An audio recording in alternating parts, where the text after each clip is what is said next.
جناب بھائی نسیم صاحب سوال پوچھتے ہیں کہ دیوالی پر کمپنیز اپنے اپنے امپلائیز کو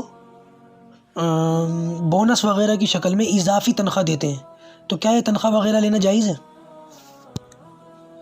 بھائی نسیم صاحب، بات دراصل یہ ہے کہ ملک کی سطح پر حالات فائنینشلی اتنے زیادہ خطرناک ہو چکے ہیں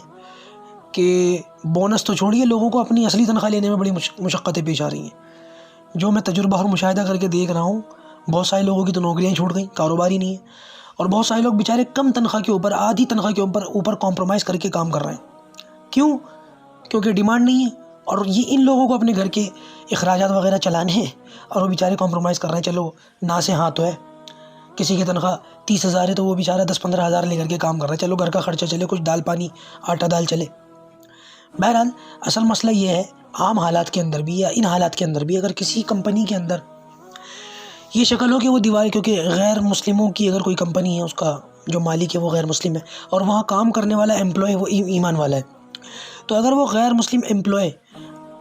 مسلم مالک اپنے مسلمان امپلائی کو دیوالی کے موقع پر بونس کی شکل میں کچھ اضافی تنخواہ دیتا ہے، ڈبل دیتا ہے یا کچھ بھی دیتا ہے،